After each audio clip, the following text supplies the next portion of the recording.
নমস্কাৰ, কি খবৰ? ভালনে? সকলোৰে আশা কৰিছোঁ আপোনালোক সকলো ভালে কুশলে আছে। আজি মই আপোনালোকক এল'ভেৰা আৰু নেমুৰ বাকলিৰে পিয়াৰ চাবোন বনাই দেখাম। একেবাৰে কম সময়ত কম খৰচতে বনাব পৰা চাবোন আপোনালোকে ঘৰতে বনাই ব্যৱহাৰ কৰিব পাৰিব।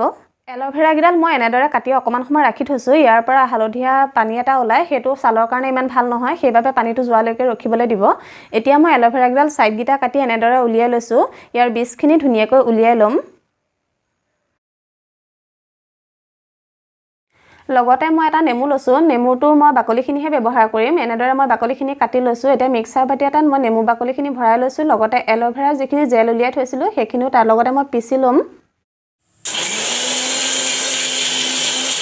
এয়া পিচি লোৱা হৈ গ'ল। এতিয়া মই চেকনি এখনেৰে ধুনীয়াকৈ চেকি ল'ম। নেমু বাকলিটো আমাৰ স্কিনৰ কাৰণে বহুতেই ভাল। আমাৰ স্কিনখন চাফা কৰি দিয়ে। লগতে এল'ভেৰাটোৱে আমাৰ ছালখন উজ্জ্বল কৰি ৰাখে।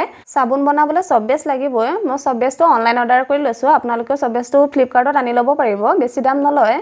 এয়া মই চব বেছটো এনেদৰে সৰু সৰুকৈ কাটি লৈছোঁ, তেতিয়া গলিবলৈ অলপ সুবিধা হয়। গেছটো অন কৰি মই কেৰাহীখন পাতি ল'লোঁ। তাতে মই পানী দি দিছোঁ। পানীখিনি অলপ গৰম হ'বলৈ দিম। মই ডাবল বইলিং প্ৰচেছত কৰিম।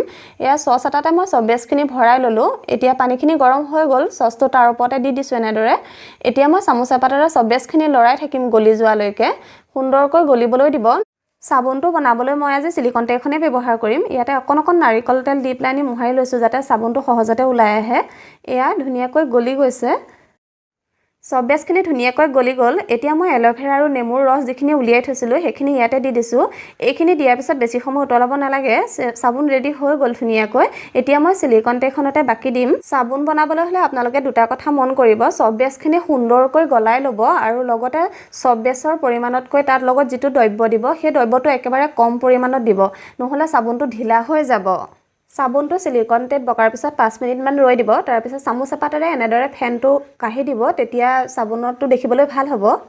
এয়া আমাৰ চাবোন ৰেডি হৈ গ'ল। দেখিবলৈ কিমান ধুনীয়া হৈছে চাওকচোন।